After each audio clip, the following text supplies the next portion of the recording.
นี่อยู่ทางเขตสวรรณเขตชายแดนลาวเวียดนามนี่จะมีภูหัวโหลนคือกันพี่น้องเนาะบางคนอาจจะบ่ฮู้บ่อึดน้ำใช้คนอยู่เขตนี่พี่น้องเอ้ยมีน้ำใช้มีน้ำกินน้ำดื่มก็เอาจากนี่หมดจุดเด่นๆอยู่ทางนี้จะมีภูหัวโหลนแบบสีลายอันนี้คือภูหัวโหลนอยู่ฝั่งลาวเฮา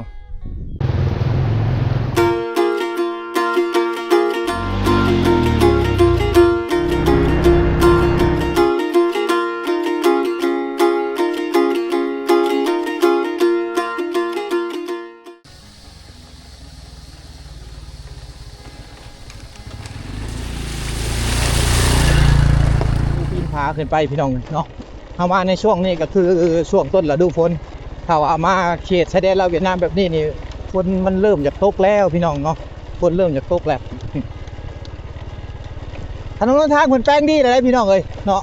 แต่ช่วงบ่โดนมา2 ปีก่อนนี่ทางเขตนี่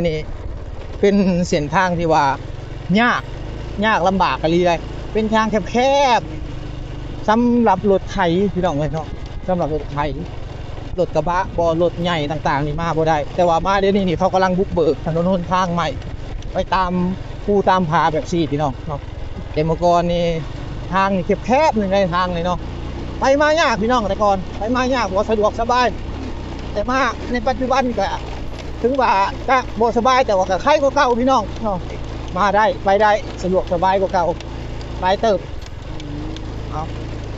นี่ก็เป็น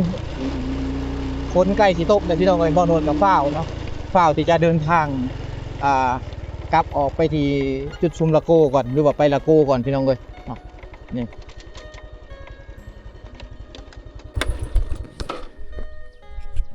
บรรยากาศทางนาเนี่ยก็จะเป็นสายภูอันนี้เขาจะห้องภูหัวโหลนอยู่ทางเขตนี้อยู่ทางเขตสวรรณเขตชายแดนลาวเวียดนามนี่จะมีภูหัวโหลนคือกันพี่น้องเนาะบางคนอาจจะบ่ฮู้อันนี้คือภูหัวโหลนพี่น้องแต่ว่ายังบ่ได้เปิดเป็นสถานที่ท่องเที่ยวแถวนี้เขาจะไว้ปลูกแคมปลูก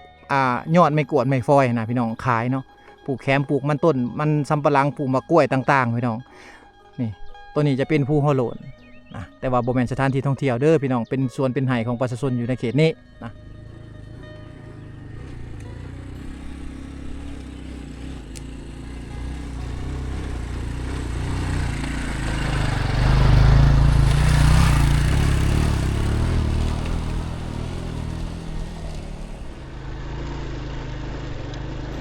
ว่าก็จะฮอดที่บ่ง่ายพี่น้องเอ้ยเนาะ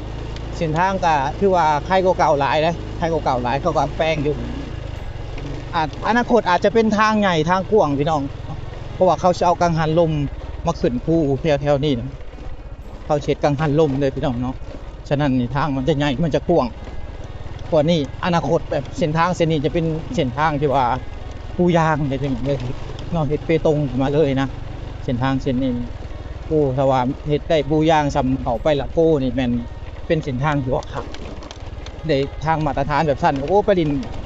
มวนเลยพี่น้องเอ้ยมาทางนี้มาหากลางเต็นท์นอนอยู่เพิ่นภูหัวโหลนพี่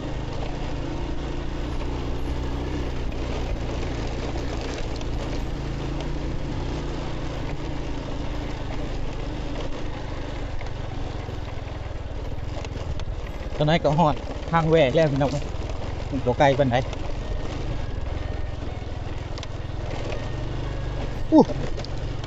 โอ้โหบรรยากาศระหว่างทางก็มีแต่คุณเขาแบบสิถนนเบื้องนี่เป็นถนนที่ว่าเขาบ่ค่อยเดินทางกันถ้าว่าเขาสิเข้าเมืองเซโปนนี่เขาจะใช้เส้นทางที่บนเข้ามาพุ่นพี่น้องออกไปทางบรรณาพุ่นแต่ว่าถ้าเขาจะไปพะบังเขาจะแต่ว่าถ้าเขาจะไปละโก้พี่น้องบ่แม่นพะบังเนาะละโก้แล้วเขาสิเข้าไปทางเบื้องนี้พี่น้องเลยเนาะไปทางละโก้เพราะมันใกล้กว่าได้มันห่างประมาณ12 กิโลเมตรจะเป็นเส้นทางเลือกอันดับ2ของเขาถ้าว่าทุกช่วงฝนชาวบ้านเขาจะบ่ไปเลยแหละเส้นทางเส้นนี้มันจะยากแฮงเลยพี่น้องยากแฮง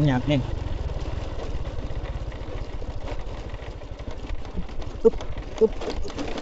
อึ๊บ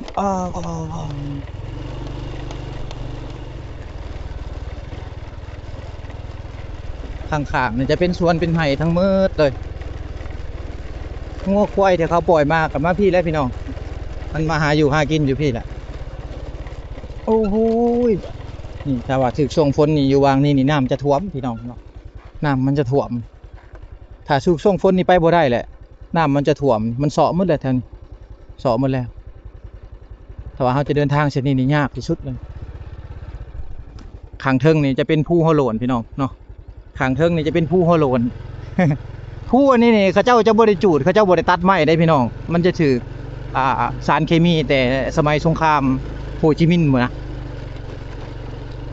เข้าห้องฝนเหลืองบ่นี่เห็นบ่เขาเจ้าไม้ไว้แล้วพี่น้องทางนี่จะเป็นเส้นทางใหม่ที่ว่าเขากำลังจะสร้างเนาะตัดออกไปใส่เวียดนามตัดออกไปใส่พาบังตัดออกไปใส่ลาโก้พี่น้องเนาะมันจะเสื่อมต่อหากันแล้วก็ออกไปเวียดนามได้เส้นทางเส้นนี้แหละพี่น้องเอ้ยนี่เขาไม้ไว้แล้วอีกประมาณ 4-5 เดือนข้างหน้าเขาอาจจะได้เที่ยวถนนหนทางที่ว่าดีกว่านี้พี่น้องโอ้ยภูหัวโลนทางเทิงนี่อยากให้ได้หลายคนมาเห็นเด้พี่น้องเอ้ยเนาะบรรยากาศดีคักขนาดเลยเป็นภูหัวโลนเป็น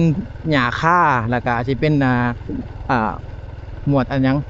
หมวดต้นแคมนะพี่น้องเนาะดูเทิงนี่เต็มเลยหญ้าค่านี่เขาบ่ได้ตัดถิ่มได้พี่น้องชาวบ้านกับเจ้าบางคนเขาบ่มีเงินนี่กับเจ้าก็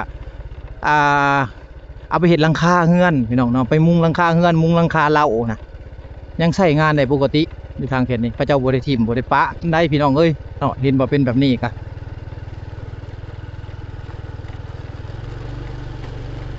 เอาเส้นทางมันก็สิหอมๆสิแหละพี่น้องเนาะ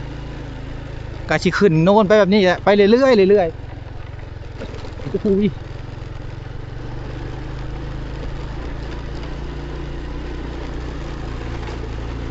ข้างทบิดที่ว่าบ่โหนดมาคนเดียวเดินเส้นทางแบบนี้นี่ ส่วนหลายทบิดก็มากับทีมงานเลยพี่น้องแต่ก่อนก็เนาะมากับทีมงานแต่ว่ามาช่วงนี้มาคนเดียวเป็นเส้นทางที่ว่าโอ้เปรี้ยวขนาดเลยเปรี้ยวขนาด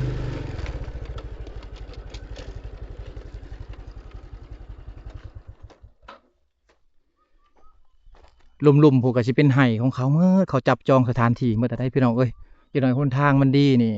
ชาวบ้านเขาเจ้าก็อยู่ในแบบซี่แหละก็สบายคือกันไฟฟ้าก็สิเข้ามาถึงพี่น้องบัดนี้ทางเขาแปลงทางเรียบร้อยแล้วไฟฟ้าน่าจะถึงบัดนี้เนาะไฟฟ้าน่าจะถึงอ้าวนี่คือบรรยากาศระหว่างทางที่บ่โนดมาถ่ายทำให้พ่อแม่พี่น้องได้เบิ่งเนาะภูเขาอ้อมหอบ360องศาแม่นภูเขาทั้งหมดเลยพี่น้องเนาะเส้นทางที่เฮามากับหุ่นพุ่นแหละผู้เส้นทางของพุ่นพี่น้องเนาะเป็นเส้นทางที่เปี่ยวบ่แนะนำว่าให้มาคนเดียวต้องมาหลายๆคนผู้ใดที่บ่เคยมาเส้นทางนี้บ่โนดบอกเลยว่าให้แน่นอนพี่น้องเอ้ยเนาะแต่ว่าบ่โนดเคยมาแล้วบ่โนดฮู้เส้นทางก็เลยว่าเอาความชินเคยพี่น้องบ่โนดก็เลยบ่ย่านถนนหนทางดีแล้วพี่น้องเอ้ยนี่เพิ่นกำลังสิสร้างเป็นทางเบตงได้พี่น้องทางนี้เพราะว่าเพิ่นจะเอากังหันลมมาใส่ในภูเขาอยู่ทางเขตละอานตะเปื้อเนาะพี่น้องเนาะก็เลยว่าเขาต้องสร้างทางแบบซี่ให้ป้อตัวคักเลยพี่น้องคักแบบนี้มาเบิ่งวิวระหว่างทางพี่น้องที่บ่โนดมาถ่ายทำให้พ่อแม่พี่น้องที่เบิ่งเนาะอันนี้คือวิวระหว่างทางพี่น้องเดี๋ยวมีโอกาสหน้าเดี๋ยวบ่โนดพาหลายๆคนมาเที่ยวถ้าว่าคนทางดีแล้วนี้น่าจะเปิดเป็นวางกลางเต็นท์เนาะเบิ่งทะเลหมอกยามเช้าอันนี้คือเขตชายแดนลาวเวียดนามเด้อพี่น้องตอนนี้บ่โนดอยู่ฝั่งลาวนะตอนนี้บ่โนดอยู่ฝั่งลาวนี่จุดเด่นๆอยู่ทางนี้จะมีภูหัวโลนแบบสีลายอันนี้คือภูหัวโลนอยู่ฝั่งลาวเฮาตัวบักงามเลยพี่น้องเลยเนาะภูหัวโลนนี่บักงามเลยบรรยากาศดีขนาดพี่น้องเส้นทางต่อมาก็ เป็นเส้นทางกำลังซ่อมแปลงพี่น้องเขาจะเห็นทางให้กว้างกว่าเก่านะแต่ช่วงบ่โนดมาประมาณเดือนก่อนนี่ทางวังนี่ยังบ่กว้างซ้ำทางแคบๆนึงพี่น้องเนาะทางแคบๆนึงอยู่วังนี่เป็นว่างที่ว่าให้สวนเขาเจ้าทั้งหมดเลยแหละนี่อยู่วังแถวนี้นี่เป็นให้เป็นสวนเขาทั้งหมดเลยชาวบ้านเขาเจ้ามาในช่วงนี้เขาก็บ่ได้มาเฮ็ดให้เฮ็ดสวนย้อนว่าทางมันมาฮอดมาถึงแล้วพี่น้องโอ้สมพอปีนี้บ่เห็นเพิ่นมาเฮ็ดให้เฮ็ดสวนเนาะ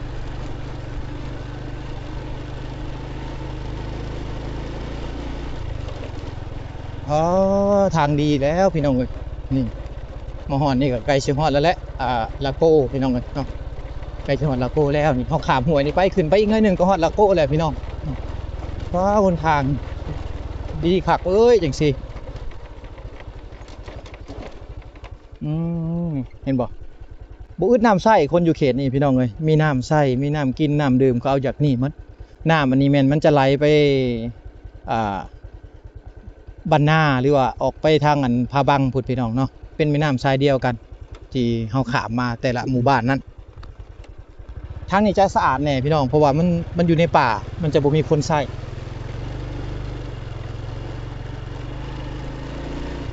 โอ้กว้างขึ้นแล้วบัดนี้สะดวกสบายแล้วพี่น้องเส้นทางมาฮอดนี่ก็สิเป็นค่ายของคนที่เขาเจ้าเฮ็ดถนนทางโอ้ทางดีแล้วบัดนี้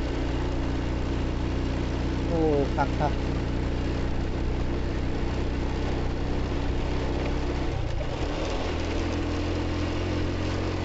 เดี๋ยวพี่น้องเอ้ยฝนตกแล้วอยู่ข้างหน้า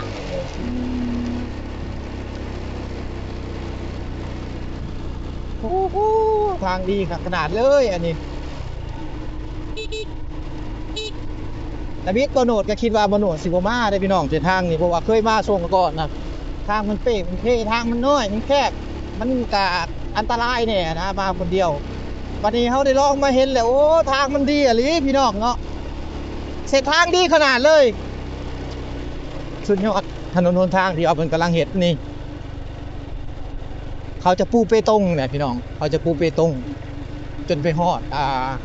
ลาโก้พุ่นแหละเนาะลาโก้แล้วก็จนไปฮอดพาบังเพราะว่าเส้นนี้นี่มันเชื่อมต่อหากันได้ถ้าว่าเฮาออกมานี่ก็สิไปลาโก้แน่หรือว่าสิไปพาบังแน่ก็ไปได้พี่น้องเส้นทางเส้นนี้นี่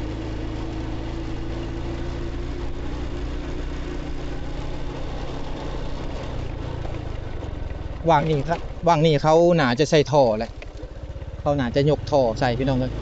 เพราะว่าช่วงน้ำหลากน้ำร้ายนี่มันจะท่วมมันจะไปมันจะมาบ่ได้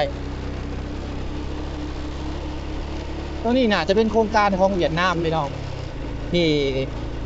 เขามาเห็นหนทางพี่น้องอาจจะเป็นโครงการของเวียดนามของเจ้า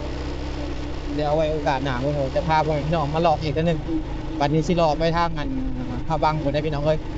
เพราะว่าเส้นนี้มันเชื่อมต่อหากันได้ป้าโตบักงามเลยบัดนี้สุดยอดเลยเส้นทางเส้นนี้อยากให้ทางเล็กซิปเป็นแบบนี้เด้เนาะคือสิขับขนาดพี่น้องเลยถ้าเป็นทางเล็กซิปได้แบบจริงเลยโอ้สุดยอดเลย